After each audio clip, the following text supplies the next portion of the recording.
Welcome to the Evolved Caveman, where men learn to be successful and happy with your host, Dr. John Schinnerer, as he shares the most impactful ideas and practices for you to get the most from your relationships, your work, and from your life. Now here's Dr. John.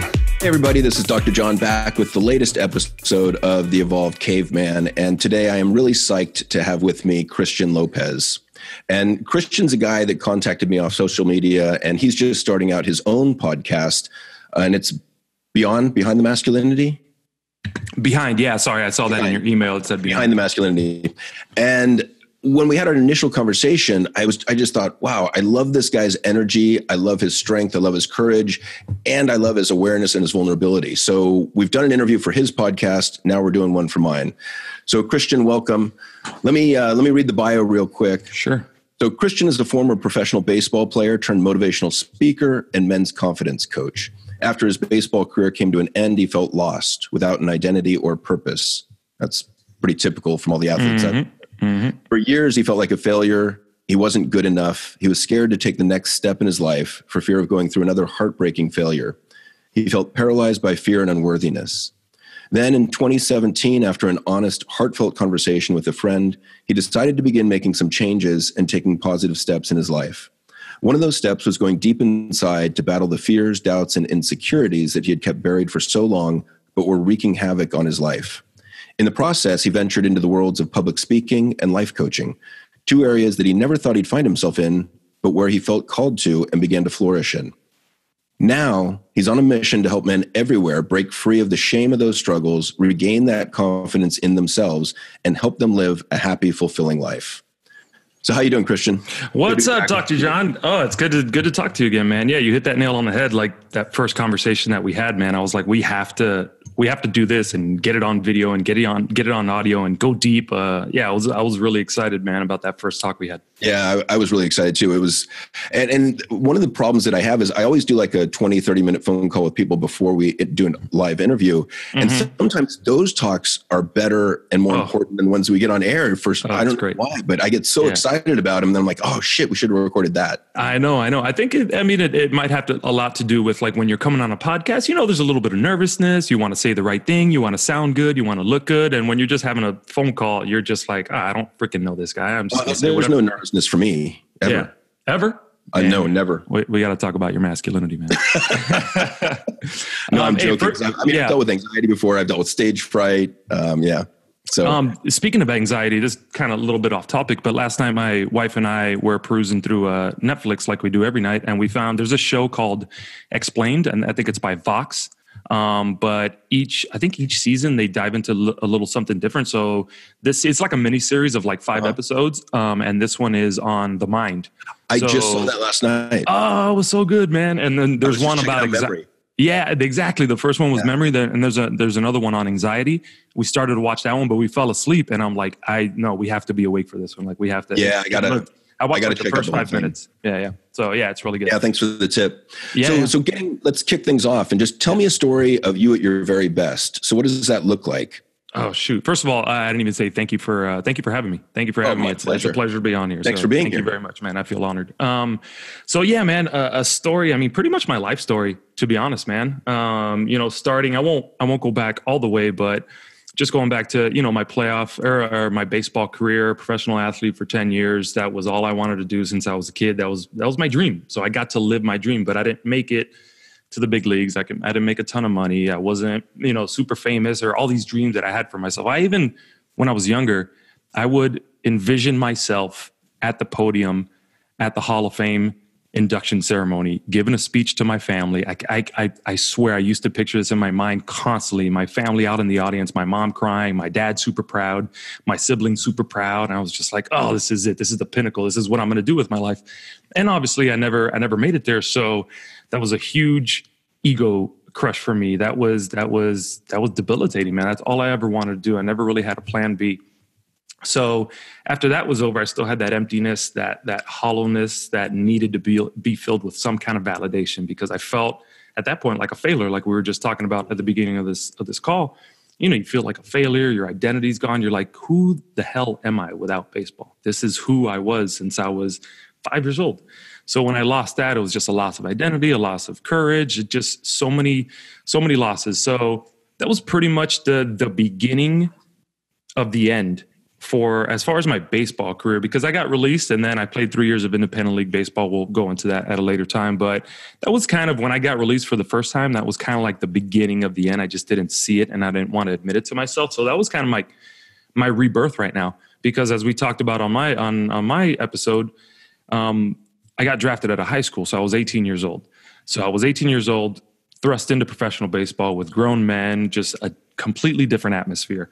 And then I retired when I was like 27, 28. But when I retired, like you said, I was kind of stuck in that bubble. I was stuck in that world of professional baseball. So I didn't really know anything about the outside world, about getting a 9-to-5 job, about, getting health insurance and all this crazy stuff. Because all this was covered with baseball. And all I had to do was go out there and do something that I freaking loved. So it was the best job I ever had. So when I lost that, man, I forgot where I was going. Lost my train of thought there. But anyway, let me give you a second to recoup. Yeah, go for it.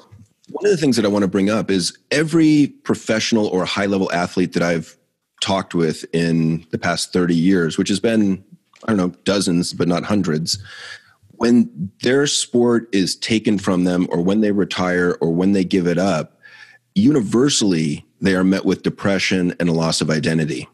And, it makes me think also, and I had that, but I only got to the end of high school in some of my sports. Mm-hmm. But it also makes me think of like when I got divorced, how I felt like a failure as a husband, a father, a man. And I think I just want to share with the listeners out there that all that is really normal. Mm-hmm. All that's to be expected. I mean, I would kind of worry about an athlete that didn't feel that afterwards. Mm-hmm. Because we only feel depression like that when we lose something that we really care about. Absolutely. So I just want to normalize what you went through, and I think what many others have been through, because I know that I think a lot of men feel a lot of shame around that, like, oh, I shouldn't feel depressed. I'm like, no, you should. Like, that's a normal feeling after experiencing a loss like that, because it's really the death of a dream. And so it's grieving a death. I've actually journaled and given some speeches and just thought about it that way, just how you said it. It's the end of a dream. I was in a dream. I was in this fantasy dream for so long. And then one day I wake up, that bubble is burst and I'm like, oh shit, that was just a dream. This is real life right here. I have to do something. Well, and then you have to look at who am I? What am I doing? What am I passionate about? What do I care about? And you don't feel like caring about anything at that point. Yeah, so no. It takes some time to kind of muddle your way through that. Absolutely. It's a total loss of identity, man. Cause that's who I was. That's what I wrapped my self-worth around, and it showed because I'd have a good game and I felt really good. So me and my dad would talk after every game. I would always call him, if it wasn't too late and he wasn't in bed, and be like, hey Pops, what's up, man? Hey, did you see that game? Yeah. I hit a couple doubles. I hosed a guy at second. Like when I would have a good game, I was so excited. I couldn't wait to call him. The first thing I did when I got back into the locker room was pick up the phone and call him before he went to bed so we can talk about the game and I can get a little praise and feel good. My dad's proud of me. But when I would have a bad game, I'm like, man, fuck this. I don't want to call my dad. I'll call him tomorrow. I don't have anything to talk to him about. I felt like as baseball went, that's how my self-worth and am I good enough? That's how it went. And that's such a universal for men, I would argue, that so much of our self-esteem is tied up in, and our sense of masculinity is tied up in how well we last did. Yep. So if we had a good game, we feel great. We feel masculine. We feel strong and confident. If we had a lousy game, we're like, shit. Yeah. And I think part of that is because we're external validation junkies, which we talked about on your podcast a little bit. That we kind of live to get that validation from other people. We really care about what other people think. Yep. And I think the more that we can get back to being internally validated based on our own values and ideals and goals, it's a much better way to go, partly for that reason that our mood isn't going up and down and up and down. Yes. Yeah. And it's something that's really hard to break and really hard to shake. Cause I'll be honest with you, man, I play in a softball league on Saturdays. And then I play in this pickup basketball game on Thursdays that I've been playing for the last few years. And I played in basketball leagues as well. But I'd say it's so hard to break and so hard to shake because I still get pissed off, even in a pickup basketball game, when I miss a shot or when I miss a layup or when I let my team down or when I cause a turnover or something, man, or I strike out and I let my softball team down or I pop up in a a bad situation or make an error, it's so hard to shake. It's gotten better, but I still find myself trying to go there like, oh, I let my teammates down. My teammates think I suck. Well, and to me, again, speaking to a lot of athletes over the years, I always look at their competitiveness on a 1 to 10 scale, or people's competitiveness, right? And some people aren't that competitive by nature. Yeah. Some of us are highly competitive, and I'm not quite sure where that comes from. I think to an extent we're born with it. Yeah. And then sometimes I think, our environment around us fosters it. Absolutely. But we learn that winning is important. And, it's funny because I'm always telling these guys, like, your competitiveness is at a 10 on a 10-point scale. Oh, mine's at 11. Yeah, right. And I've been there. Yeah. And I think that it works for you in sports to an extent. But then a lot of these guys, they don't realize that they're overgeneralizing their competitiveness to all areas of their life. So like they get into a relationship, they get into a disagreement with their wife, and now all of a sudden that competitiveness kicks in and they're going to win that argument come hell or high water. It's like, whoa. Like, it's not a debate. Like, you're just trying to hear her. You got to realize where the competitiveness serves you and where it's working against you. Yeah, it can definitely be like a double-edged sword, because I've always said, like, as an athlete, you have to be a little cocky. Like, you don't have to be a jerk, you don't have to be a dick, but I mean cocky in the sense, like, you got to think to yourself, I'm the shit. Yeah, I know I am. I'm better than this guy. I know I am. I'm going to get this done. You have to have a little bit of that, because if you don't believe in yourself, you're not going to live in 2 outs, hit the ball to me. I want the ball. Exactly. So I say it's a double-edged sword, because you need that to be the best athlete that you can possibly be and drive you and have that a strong work ethic. But then when you lose that sport, it's like that can be a detriment. That can be something that takes you backwards, whereas in sports, it was like something that drove you. But if you still have that when you enter the real world and it's not sports, and you don't need to compete like that anymore, like you said, you can look at everything as a competition. And if you don't succeed, then you're a piece of crap and you're not worthy. And it can be that double-edged sword that can take you too far the other way. Yeah. And so let's go back to this question I initially asked of, tell me a story of you at your very best, because I think that, and I have a bias, but I've known you for a little bit. And to me, the story of you at your very best was, you kind of bottoming out after baseball, and then where you've come to as a result.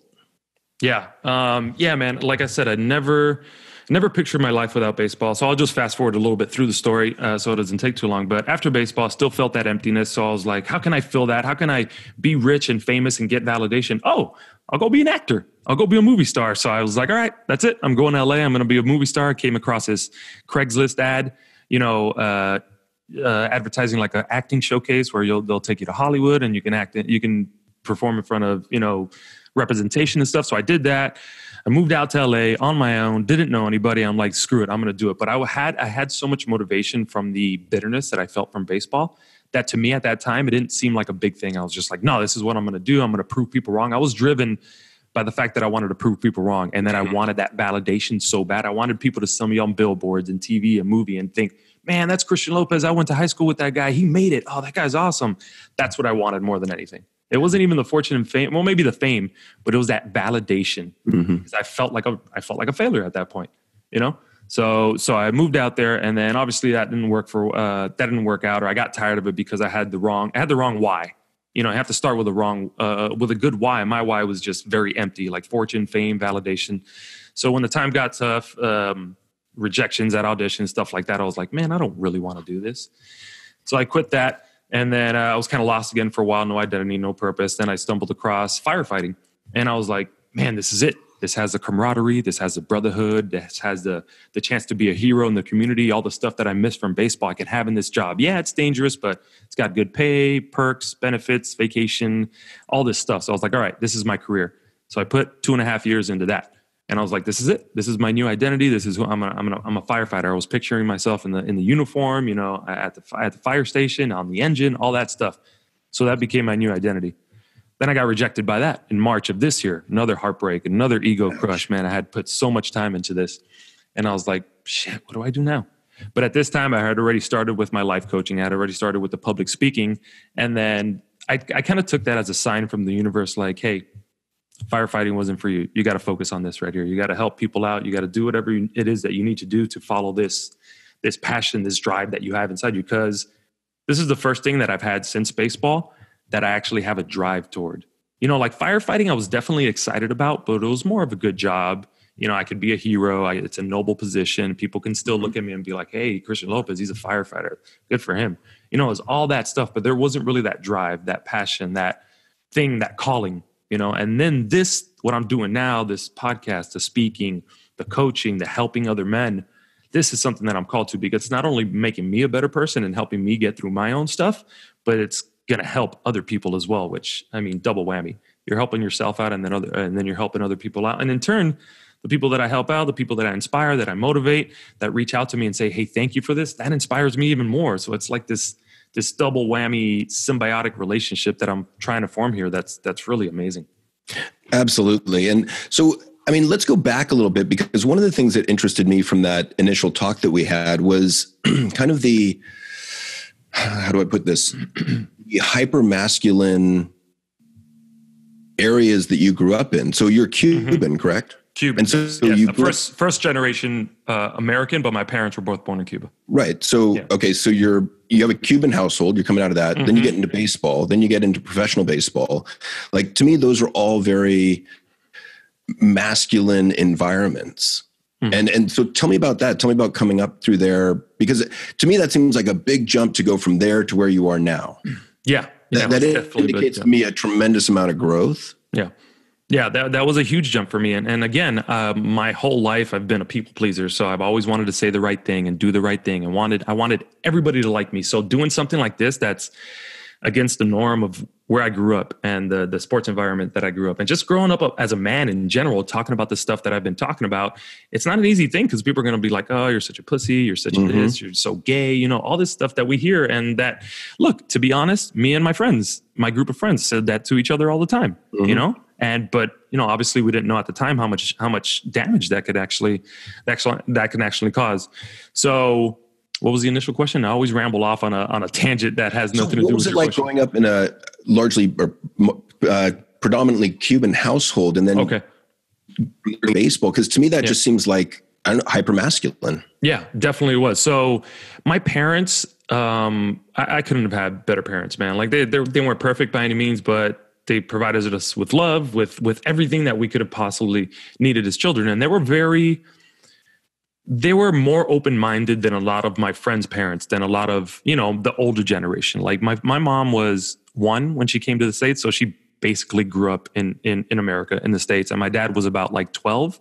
So they've been in the States for over 50 years each. So they've been here a really long time. So they were always, I never really explicitly heard from my parents, at least, you know, things like that, like boys don't do that, or boys don't cry, or this or that. I don't really remember that much from them. They were very open and very, you know, a lot less traditional or old school in that sense, where, you know, a lot of the older generations, a lot of my friends' parents, you know, were I heard that all the time. Hey, you know, no llores, don't cry, no seas maricón, don't be gay, stuff like that, like really mean stuff. And, you know, it's just stuff you're around. So you think it's normal. You know, you think, okay, yeah, I'm not supposed to do this because I'm not a girl, I'm a man. So you grow up feeling that way, like I'm not supposed to talk about my feelings or emotions, or I'm not supposed to cry, or I'm not supposed to play with this or play with that. You know, that's for girls. So yes, there's very much that in that environment, especially in a Cuban and a Latino, probably most Latino environments, but definitely in the Cuban, like the men are like super macho, and, you know, you have, you know, you're unfaithful is like kind of like a point of pride. Maybe not so much being unfaithful, but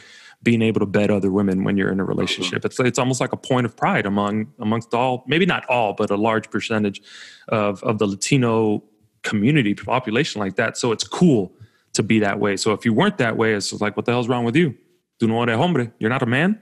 And then, you know, going into a sports environment, it's kind of the same thing, but it's weird, because I don't know if we talked about this when we spoke last time, but even though it was a locker room full of 25 guys, you know, you're with each other for 6-7 months out of the year. Yes, there was certain things you really didn't talk about, and I never felt like there was a sense that I couldn't talk about it so much as it just never did. But there was stuff that we did in the clubhouse, like, you know, like you see guys naked and you make jokes about each other's penises, and it's like, there's nothing wrong with it. It's cool and it's funny, but in the outside world, you know, people would see that and be like, yo, are these guys gay? Are they hiding a little something? And it's just like, no, it's just like something that happens. So even though I was in that environment around all those men and all that testosterone and masculinity, there was still kind of this acceptance where you can kind of let loose and be yourself a little bit more. Maybe not 100% truly yourself, but there was a little bit more comfort in there. But still, at that same time, there was stuff that, you didn't really talk about. You didn't cry. You didn't do this. You didn't do that. So those are two places where you don't really show your weaknesses, especially in a sports environment. Like, you got to hide your weaknesses. You got to work on them, but never let your opponent see your weakness. Right. Well, and that part I get. Yeah. It seems like you're really good at visualization too. Like, you've mentioned a couple times that you could see things, goals in your mind, and that drove you. Yeah. How do you use that now? Kind of the same way, where it's funny. I read this book called The Secret, which I'm sure you've come across and you heard of, but I think my mom might've sent it to me. It was like in 2010. So 2010 was right after I had gotten released by the Rays, which is a team that signed me. And then I was playing independent league baseball. So I was like, man, I need to get back there. I need to get back on my track to the big leagues. So my mom sent me this book and I read it and I loved it. And I loved it because I'm like, oh my God, this is easy. All I got to do is think about being in the big leagues and I'm there. So every day I was like envisioning myself, like close my eyes. I was like, Dodger Stadium or whatever it is, and, facing Clayton Kershaw or having these epic dreams. And I was like, and it just wouldn't happen. I was like, all right, maybe I got to do it some more. I got to think about it some more. So maybe that's where it started. But even though I like to do that now, envision myself, doing these things, being a speaker in front of thousands of people and having a hit podcast and having all this stuff. Those are definitely dreams and visions that I have. But where I used to think you could just dream them and they would happen, now I'm like, no, it doesn't happen that way. It has to initially start with a dream or with a vision, but you have to put that into practice. It's not just going to fall in your lap, which is what I was expecting for such a long time. Yeah. I think you need action with it. That's one of the problems I have with that book is okay, positive thinking is great and you need action. It's kind of like prayer without action is just kind of wishful thinking. Exactly. And that's what I try to preach a lot. When I'm doing my coaching or when I speak on my podcast or when I'm giving a speech at Toastmasters or something, is I really emphasize it takes action, man. Like, you can't just sit there and wish and hope and pray. I did this video a few days ago about confidence, talking about confidence, where you can't just sit there and wait for confidence to just strike. And that's what I thought for a long time. I was like, I can't do this until I'm 100% confident. And I would wait and wait and wait. And the confidence would never get to that point where I can finally actually do it. And that's not the way confidence works, man. Confidence is something that you gain through failure. I know it sounds funny, but it's like, one of my first practices that I ever had in baseball, I took a line drive right off my my face and it knocked my 2 front teeth out, gone. And you think I was confident in that moment? I wasn't even confident for months after that, man. But I kept going back and I kept missing line drives, and then I would catch one, then I would miss a few more, then I'd catch another one. And finally I got to the point where I was at the level of a professional athlete and I was like, I'm pretty good at this. But that's how you build confidence. It's not just going to come and strike you one day while you're just sitting there. Yeah, I agree. I think you get confidence in little steps by doing. Yeah, taking that action, man. Failure is part of that. And I think, that's something I've wrestled with my whole life is being more comfortable with failure, like recognizing that failure is one of the most important and best ways that we learn. And just that adage of fail forward fast, I think is a really good one to kind of keep as a motto. Like, okay, wait, failure is okay. Like, there's a lot to be learned here. And I think it has to do with, learning well rather than doing well. Yeah, absolutely. So if my goal is to learn well, then it's okay. What can I learn out of this? Not, oh shit, I fucked up again. Yeah.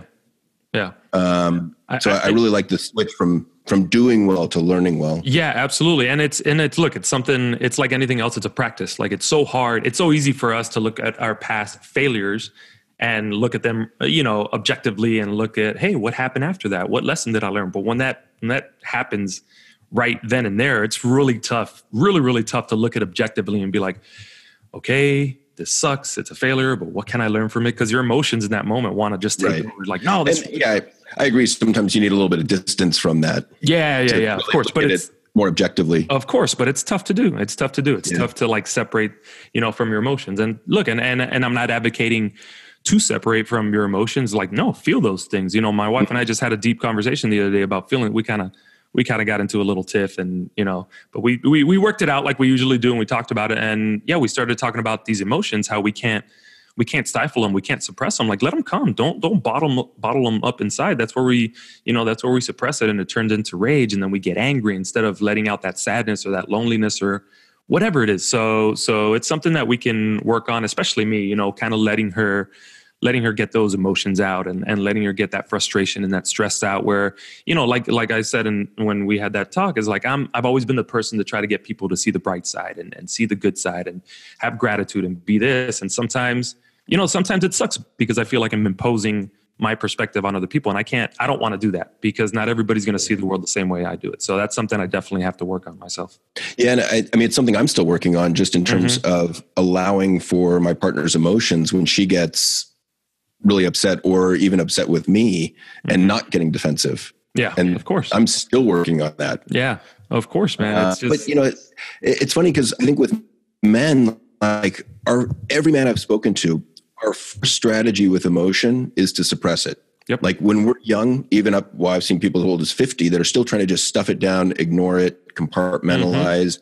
And inevitably it comes out as anger, rage, not even irritation or annoyance, because that's less intensity, but above a 5 on a 10-point scale in terms of anger. And then they're sort of like, wow, where did that come from? Or we just externalize blame and just say, if you hadn't have done this, I wouldn't have gotten that angry. Yeah. And so let's switch subjects a little bit, because one of the things I wanted to touch on is this idea of the art of banter. That, one of the things I've been talking to clients about the last few months is I believe it's really important for men in particular to have the ability to banter, because I think it's a key skill in kind of maneuvering through the male world. That, you have to be able to kind of tease and take it as well. So if I think of, this isn't a great scale because it's confounding two different things, but I've been talking about bantering on a 1 to 10 scale with one being you're so sensitive that you can't take a jab verbally. 10 being you're so harsh with your words, you're a dick. Where are you on that scale? And, let's look at it and let's see if we can get to like the 4 to 6 range where you can kind of have some witty repartee and some jabs and play around verbally. And then you can also take some insults without being crushed by them. I'm so glad you brought that up, man, because that's definitely something that's been on my mind and something that I've been working on. I'm a huge advocate of banter. Huge. Especially when I was playing baseball. Oh my God. My favorite thing was giving each other shit in the clubhouse. Yeah. Well, that's how we live, right? That's how we squat. I tell people all the time this. I'm like, man, if I mess around with you, if I give you shit, if I just banter with you, it means I really care. It means I really like you. The people that I don't really have a relationship or want to have a relationship, I'm not going to banter with them because I want to, communicate with them as least as possible. And it's not anything personal. There's just certain boundaries that you have to make. Well, it fascinates me too, because it means you care about them, but it all means you know them for some length of time. Because exactly. I remember back in high school, I had a group of friends and, we would call each other all sorts of things and insult each other. And that was fun for the most part. But then we had a new guy come into the group and he was trying to fit in and he would do the exact same shit. And we'd look at him like, dude, what's up? Like, you can't say that. And, so take this great social awareness of how well do I know these guys? How long have I known them? How in the group am I? And so you have to kind of enter the group and be quiet and really, I think, take it for a little bit before you can begin to speak it. Yeah, absolutely. That's perfect examples. Just yesterday at my basketball game that I play every Thursday, I've been playing with these guys for like 5-6 years now. So we know each other really well. We can do that, so that's exactly what we do. Like we'll talk shit to each other, but it's nothing personal.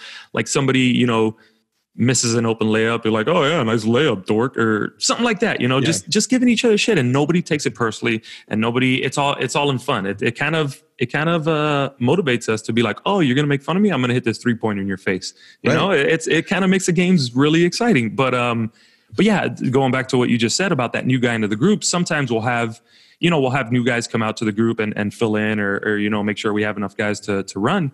And there's been some guys, the guy that sends out the email every week, he specifies, he's like, if you're going to bring somebody out, no dicks.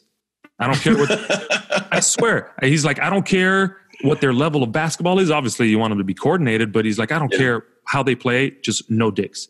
Because there's been some guys out there who'll bring a friend out and then it's their first day out there, and they, you know, it doesn't take a lot for me to be comfortable with somebody. So I don't mind that. But if you're going to be out there and like, you know, demanding how we play and getting pissed when somebody makes a turnover or calling fouls and arguing. And I'm like, bro, it's your first day out here. Like, come on, like you don't know any of us. Like it's weird because it's kind of like this hierarchical thing, you know, which is not the greatest. I don't want it to feel like a hierarchy, but at the same time, it's like, you know, it's like what, you know, you got to ease your way in here a little bit. Like you haven't really known anybody here. Yeah. And I think a lot of it also has to do with the degree of anger that you're showing. And so it kind of comes back to anger management. I remember I was playing an adult pickup game in soccer, and I was probably, I don't know, late 40s. And these guys ranged from, you know, late 20s to, I don't know, one dude out there was playing goalie. He was like 80, which is pretty impressive. But wow, he just stood there, which I made, like I was afraid to shoot at the goal because I didn't want to hit him. Anyway, maybe that's why they put him there. Yeah, it's smart defense. Yeah. But anyway, so we were playing, and someone pointed out a guy on the field on the other team. And they said, you know, watch out for this dude. Like he's kind of a dick. Like he's gotten into fist fights with people before. And I'm like, it's a pickup game. Like, it seems like we're lacking some perspective here. A, it's a game. B, it's a pickup game. So anyways, I'm playing, and you know, I'm near the sideline. The ball goes out and rolls. So as it's rolling out, and I'm just watching because it's my throw. Then it comes barreling into me full speed and like hits me shoulder to shoulder. And I'm just like, dude, what are you doing? And I mean, I can take a hit, but it's like, come on, perspective. Like unnecessary. Yeah. And so there's an anger element, like he's taking out anger on other people in the game at a level that just is completely inconsistent with the game. Yeah, and so absolutely. Lack of social awareness. Absolutely. But I don't think it's just anger. I think it's just that, like we talked about that double-edged sword, like maybe this guy was an athlete before who never realized his dreams, kind of like I did. Maybe not to the same level, but maybe to a level where he was like, man, I could have made it. I could have been on TV. So they still have that ego and that part of them that they transfer over to a freaking pickup game.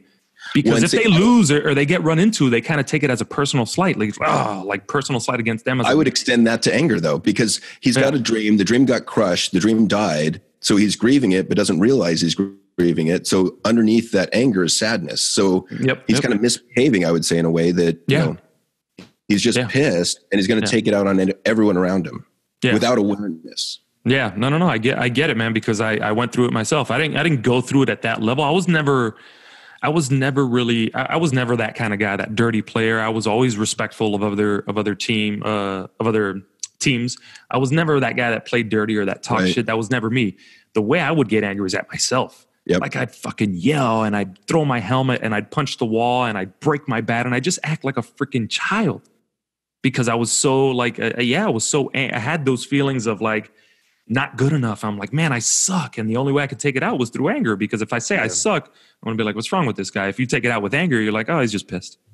Yeah. I mean, to go back to the earlier example, I like the idea of anger as weaponized sadness.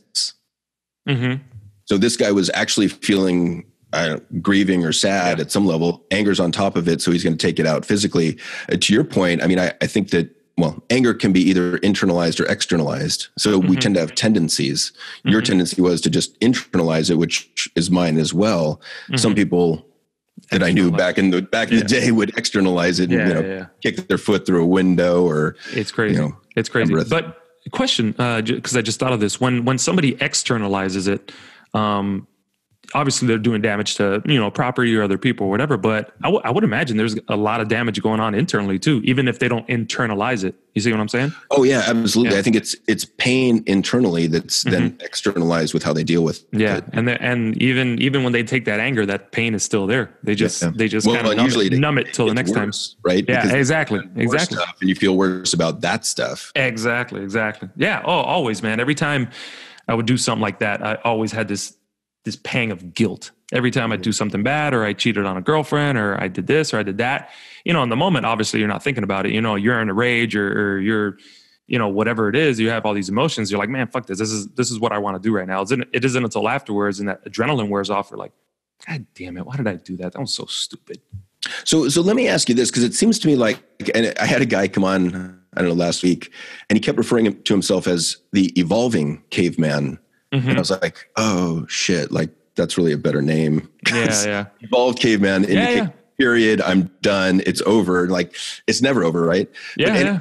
So in terms of your evolution, in terms of you being an evolving caveman, the impression I get is that you've come a long way in your development. And where do you still struggle with, for lack of a better phrase, with that old masculinity? I think my biggest struggle which has always been my struggle for as long as I can remember is the fear of what other people are going to say, the fear of what other people are going to think. And I'm still working on trying to figure out where that comes from, because like I said, my parents were awesome. They gave us attention. They gave us love. They gave us everything we could possibly, ask for. So I'm still trying to figure out where that need for attention and that need for validation comes from. So it's something that I've been working on, and I've come so many miles from where I used to be. If I hadn't developed or grown, I wouldn't be doing my own podcast. I wouldn't be talking to you right now. I'd be like, no, I don't have anything to say. I'm not good enough. Who's going to listen to me? All these thoughts that I used to have. So that's definitely something that I know still holds me back, which that holds me back from taking action. And taking action is probably the biggest area where I can work in, because I have, like I said, I have all these thoughts and I have all these visions. And I was like, I know I can do this. I know I can be great. But then I don't take that action because I'm still scared. I'm scared of failure. I'm scared of heartbreak. I'm scared of feeling like I did when baseball didn't work out for me. I was like, I think a thought that really is somewhere deep down there, subconsciously maybe, is, my brain or my mind will tell me, hey, remember, you put in 10 years in baseball. You gave it everything you had, and you didn't really, in your eyes, you didn't succeed. What makes you think you're going to give 10 years again and be successful? What if you give another 10 years and you have heartbreak and you fail again?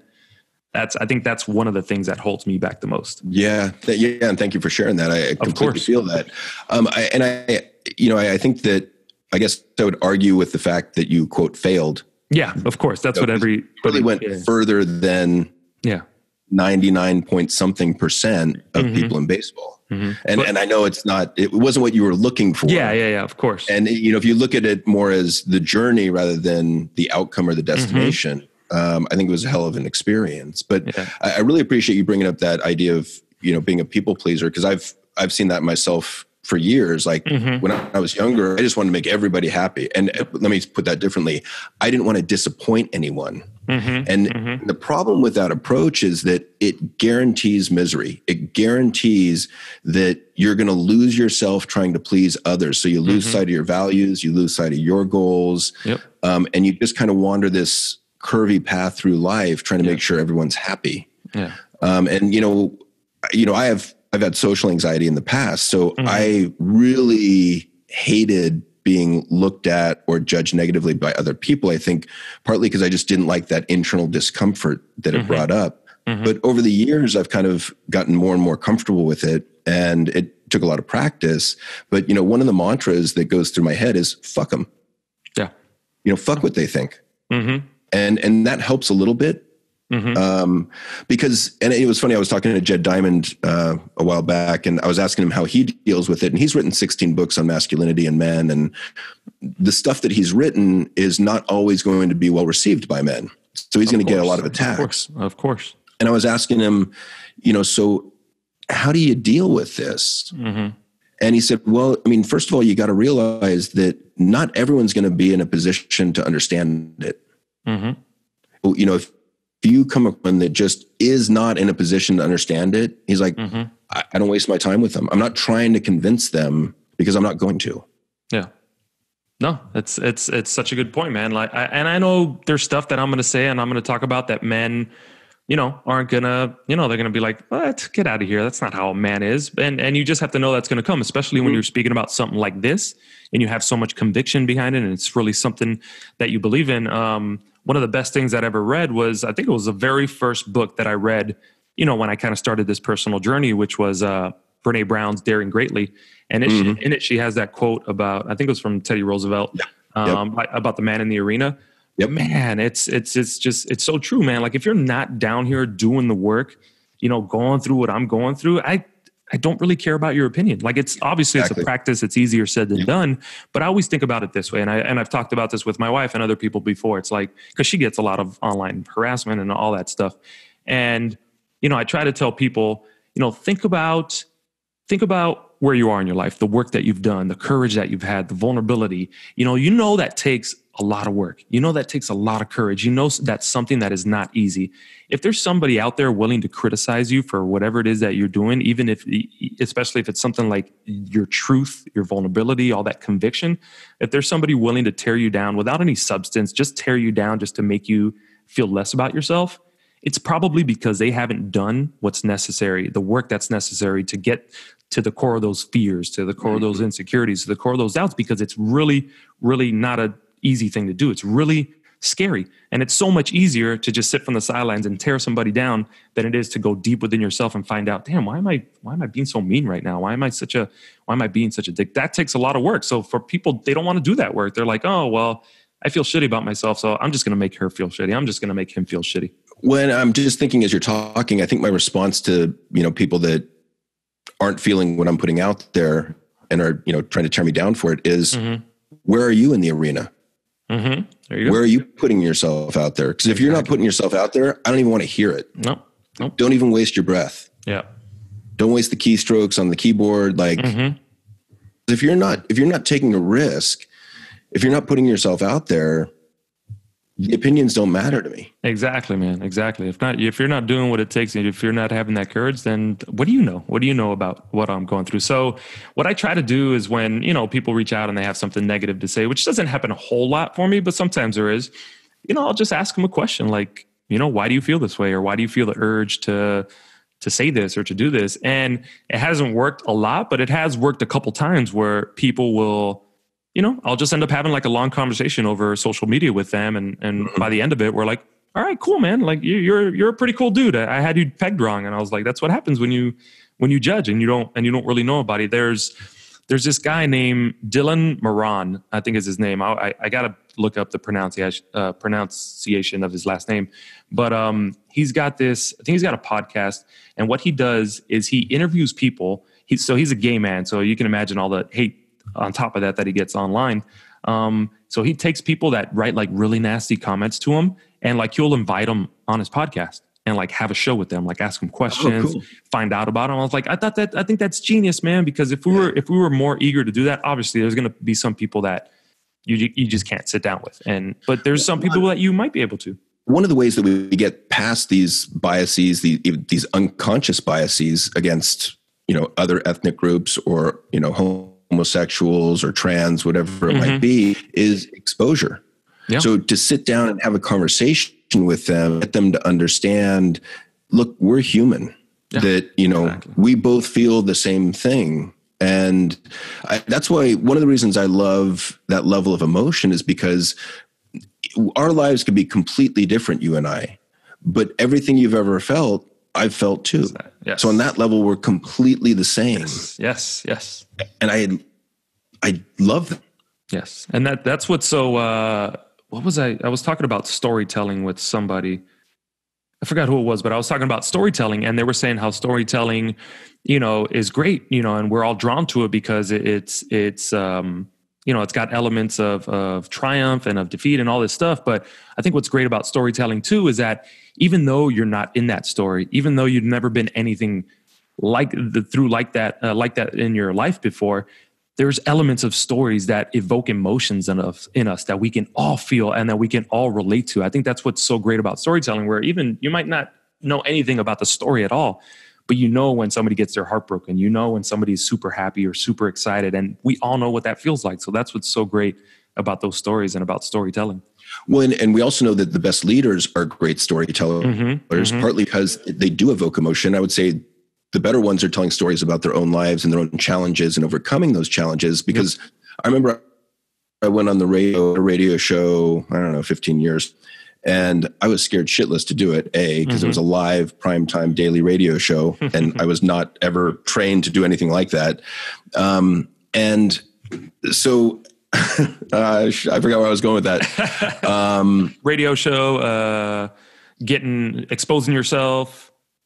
Oh, well, so one of the things I wanted to share was that I went on air. I remember this, I've been doing it for a while, and I thought, I've got to share publicly that part of my makeup is some depression, part of it's some anxiety. Because if I can't do it, who can? And I remember being terrified of the backlash or humiliation that I might get. And I ended up doing it and talking about it and some of my trials and tribulations with it. And you know what happened? Nothing. Yeah. Like probably the opposite of what you thought was going to happen. Like people probably reached out to you and they're like, thank you. Yeah. Yeah, me too. Yep. But it's interesting, the story we play in our own head and those fears and dread and worry.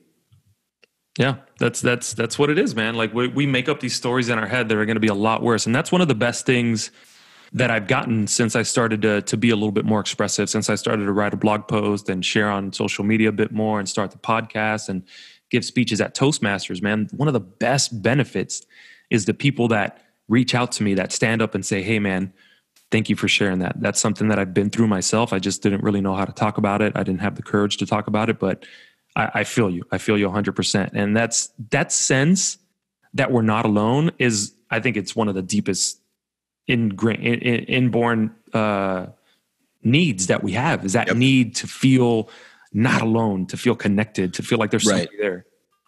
Yeah, and we know that's a basic need. And the problem is with men in this day and age is that we're increasingly isolated and lonely. Yeah. Because I think of how we're socialized, don't share how you feel.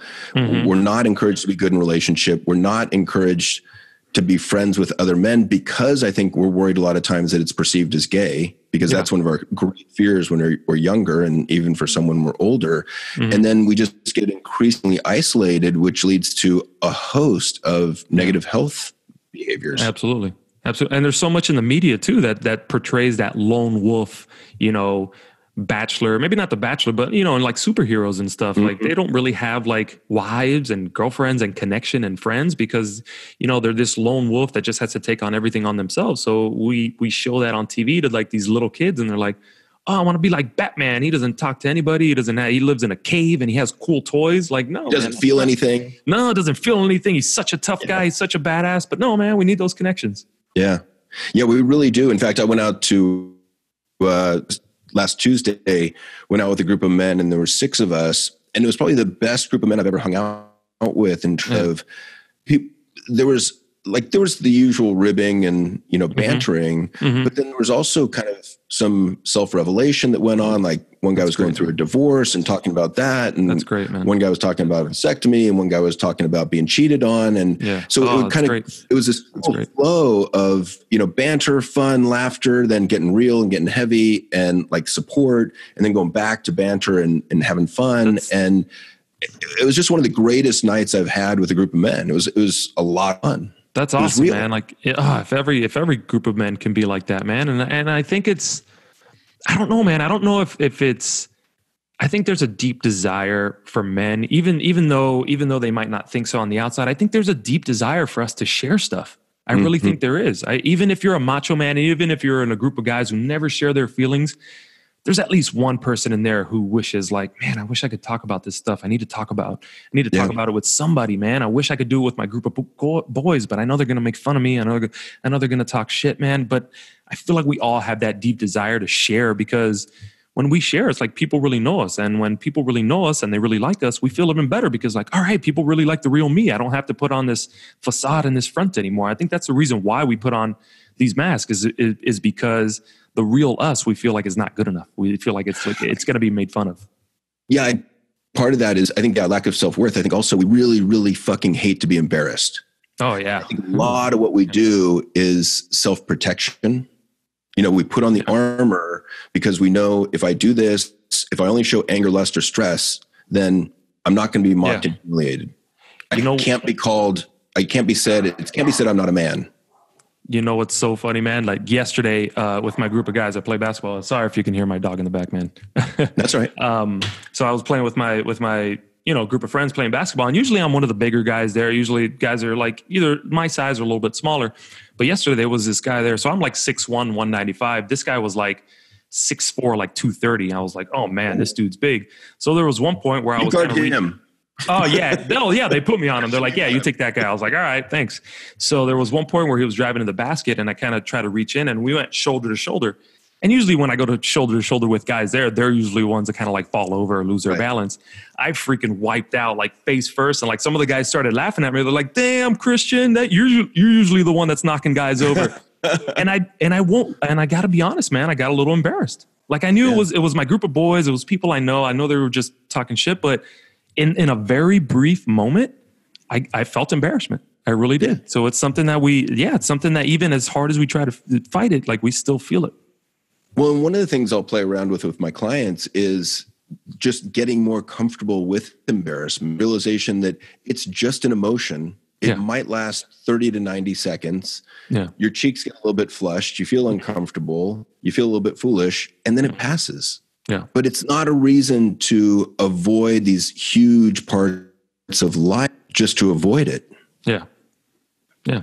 No, exactly, man. Just go through it. And I think a big part of that too is we attach ourselves so much to like, what happens outside of us. And then, we get embarrassed and we think instead of taking it as like, oh, it was just an embarrassing moment. I messed up, whatever. Everybody does that. We take it as a personal, like, this means I'm unworthy, because we attach so much of ourselves and our self-worth to those emotions or to those circumstances or whatever. So when you get embarrassed, instead of just being like, oh, okay, I got embarrassed, you take it as like, I'm embarrassing.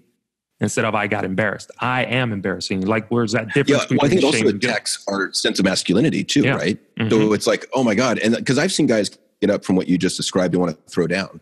Oh, I know. And it's like, dude, what are you doing? Like, it's not that big a deal. No, man, no. But the embarrassment triggers anger, and then they fly into a rage, and they want to kick who's ever embarrass them. Yep. And it's like, you're just embarrassing yourself more. I know, man. Yeah, exactly. That's a good point. Yeah, I've seen it before too, man. It's like out on the softball field, like guys want to fight. And I'm like, bro, it's Saturday softball. Like I want to win as bad as anybody else, and I want to hit 5 homers every game. But I mean, I also know it's Saturday softball. Like, come on, it's not that serious.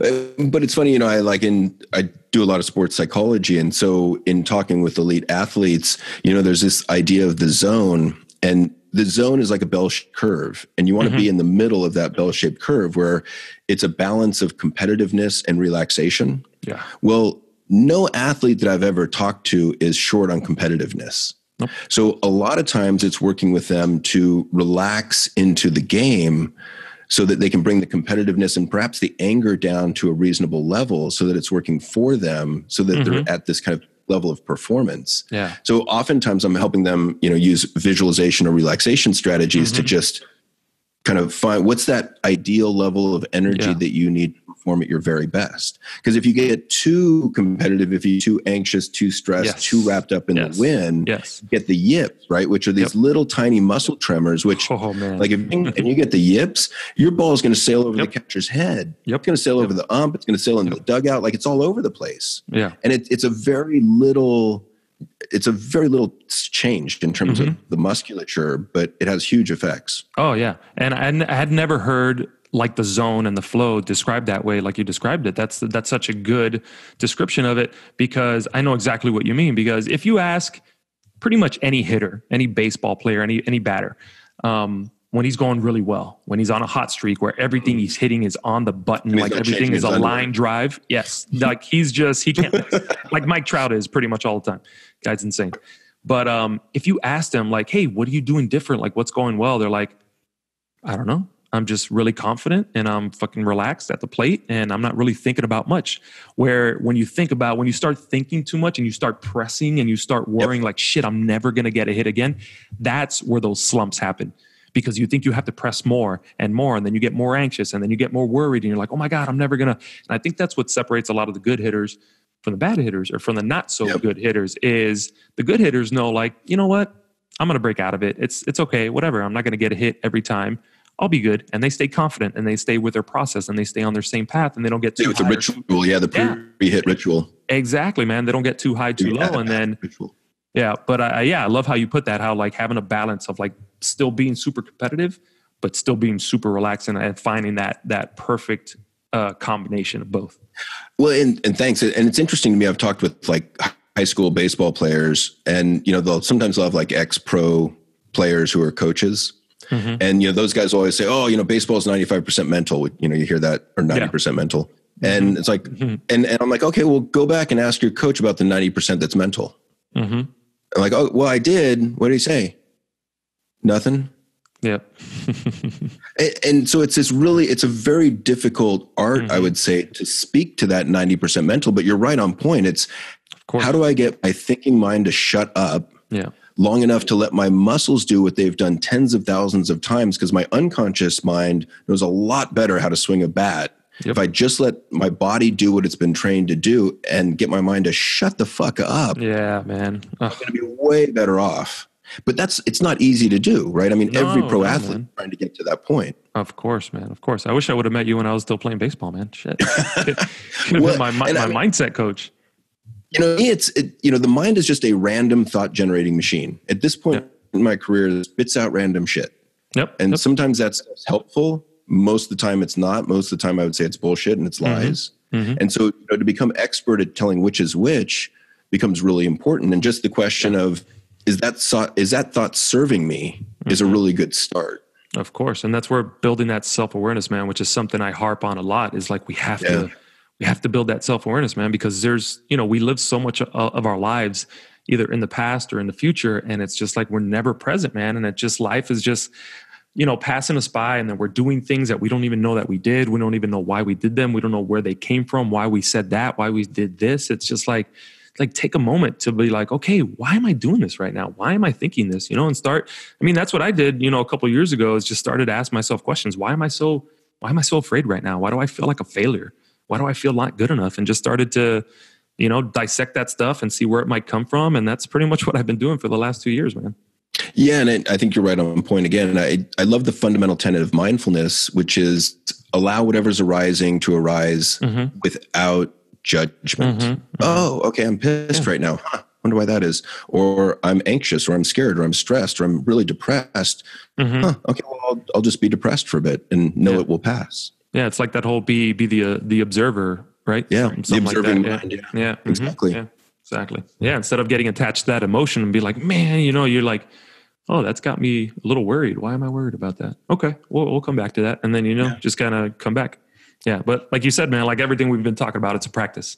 Like people tell me all the time, like, oh, I can't do yoga. I can't just sit there for 5 minutes at a time and just think about nothing and do nothing. And I always respond like, that's exactly why you should meditate. Yeah. Or, okay. And do 2 minutes then. Yeah, exactly. Let's break it down into a smaller chunk that is manageable, and know that your mind is not expected to quiet, nor is it going to. No, exactly. The only people that can really maybe have a chance of quieting their mind are the monks that have been, sitting in the mountains meditating for over 10,000 hours. Yeah. Crazy. And most of us don't have the time to do that, nor the inclination, but we know even just little bits of mindfulness have huge positive benefits. It really does, man. And it's not one of these things, because I think especially nowadays we want that instant gratification, and I think that's what makes a meditation or developing a meditation practice so tough, is like we want results right away. And with meditation, there's not really super tangible results. It's more of like internal results. I don't know what you would call them, but they take a while. They take a while to develop, and it isn't after like maybe a few months or a year or something where you're like, oh man, I don't feel as anxious as I did anymore. Is that the meditation? I'm like, yeah, odds are it probably is. So it's something that takes a while to develop, which I think scares a lot of people off. But just like with anything, man, you have to work at it to get good. Well, and I think the other part of it is that we lack awareness, or we get accustomed to how we are in the moment. So we forget how we were 2 months prior before we started meditating. So, we've how anxious we were. Now we're less anxious. Now we just think we've always been anxious. So, I think we adapt and we adjust. And yeah, it's interesting. I've been talking with a doctor recently about testosterone replacement therapy. And he was saying that, he does this procedure and puts testosterone pellets in the body. And he said, they usually last for about 5 to 6 months. And people will do it once or twice, and then they forget how miserable they felt a year. And they'll be like, no, I'm good. And then a few weeks go by and like, holy shit, like, give me my pellets again. Wow, man. That's crazy. And I think a lot of, not just men, just people out there in general don't realize how big an impact your mindset can have on your libido, on your sexual drive. Like there was a time, maybe like 2 through 3 years ago, maybe, where I was just really lost. I was scared. I felt helpless. I felt helpless. And I remember right around that same time, my sex drive was non-existent. And I've always been a very, pretty good sexual appetite kind of guy, but it was non-existent, man. And even my wife started to get worried naturally. She's like, what the hell? You don't want to have sex anymore? Like, you don't, what's going on with you? Yeah. I was like, and I was just like, babe, it's just like, I don't know. Like I'm not doing anything any different. Like my work, I'm still working out well. I'm still eating well. Like I feel all right. But deep down inside, I was dealing with this like emptiness where it really, really affected me. And then I finally, kind of snapped out of it, did some work and got to a better place. And all of a sudden I was feeling a lot better about myself. But if you don't feel good about yourself, like you're not going to want to be intimate with somebody else because I don't know, you're just going to risk them seeing you vulnerable or them seeing you not good enough or who knows why it happens. But well, and there's a lot that goes into that. I mean, that can be not for you in particular, but in general, it's mood, it's diet, it's how you feel about your body. It's, are you working out? It's testosterone. I mean, there's a lot that goes into that too. Confidence level. Yeah, absolutely, man. Absolutely. And it really had an effect on me, man. And I was like, what the hell's going on? I even asked my primary care doctor, and he's a very holistic guy. Like he's I really like my doctor. Like he's really spiritual. Like he's big on meditation and he's big on stuff like that. And like, he's just a really good doctor. And he, recommended this supplement to me. I forget what it was called. And I think I took it for a little bit. And I think I maybe kind of worked. It might've been a placebo effect, but I think what ultimately did it for me was just getting back to that good mindset. Yeah. Feeling good about yourself. Yeah, exactly, man. Exactly. You have to feel good about yourself, man. If not, you're going to think everybody else is going to be like, why are they with me? I'm shitty. Yeah. And I think the other point there is, I think that most men go through those little dips in libido. And I think that the more you get caught up in worrying about it and stressing about it, the harder it gets out of it, right? So if you start, thinking, oh shit, what's going on? And so when you get intimate with your woman, it's like actually, I'd say the opposite. Not the harder it gets, the softer it gets. Yeah, totally. So it becomes kind of a mind fuck. Yeah, I like it. And I think let's play on words. But no, I think that the more you can relax into that and just say, this is to be expected. There's going to be times when my libido kind of ebbs and there's going to be times when it gets stronger. Like, all right, it'll come back in a little bit. And Exactly. Just like being a baseball player and being in a slump. You're like, I'm kind of in a slump right now. It's a sex slump. I'll get out of it. Yeah. I like it. That's pretty good. Something I can relate to. I like it. All right. So we've been talking for a long time. Dude, so man, it happens. Like we could do this all freaking day, man. There's stuff I was going to ask. I know. I'm sure there was. I was like, man, relationships, because to me, that's the important part of all this talk about masculinity is shifting over into being better in relationship.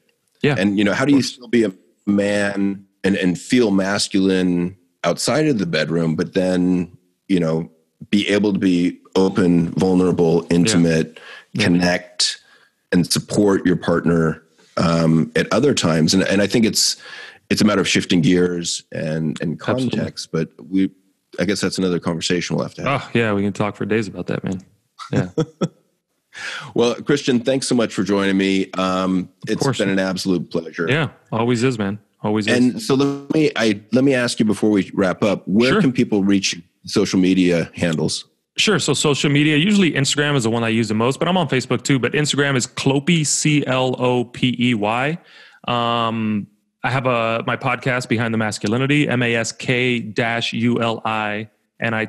And there's also a private Facebook group. So if you want to come be part of that group and check out what's going on in there, there's a lot of cool stuff going on in there. Oh, nice. You did? Oh, shoot. Yeah. Oh, nice. Oh, yeah. I'll accept it. And to say, I saw the graphic for your Behind the Masculinity, and it's awesome. Thanks, man. Yeah, there was just a friend of mine who I said, I know you do this kind of stuff, man. Yeah. Awesome. I don't know. I guess I knew I was going to call it Behind the Masculinity. I was like, I got a catcher's mask, an old catcher's mask. So let's see if I can do something like this. So yeah, it looks pretty cool, man. I appreciate that. I love it. Yeah, were you a catcher? I was a catcher. Did you play catcher? Yeah, okay. I was a catcher. Yeah. Freaking greatest position, man. So much fun. A lot of wear and tear, a lot of damage to the body, but man, I loved it. Maybe better for your knees. That's the number one question, I guess. Like, how are your knees? And like, honestly, man, they're tip-top shape. Wow. Yeah, I got lucky. Well, maybe you're still getting lucky.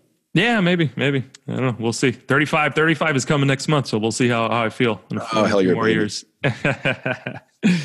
All right, great talking to you. Let's do it again sometime. I think we can keep this conversation going. We got so much more to go, man. So yeah, thank you for having me on, man. I really appreciate it. And yeah, if anybody out there wants to reach out, I'm always open. Always. All right. Thanks, Christian. All right. You got it. Thank you for listening to the Evolved Caveman podcast. If you like what you've heard, support us by subscribing, leaving reviews, and sharing the podcast with friends and colleagues. For the latest, most powerful tools to connect with like-minded men, join the Facebook group at The Evolved Caveman. Follow Dr. John on Instagram at The Evolved Caveman, all one word, or join the email list by visiting guidetoself.com.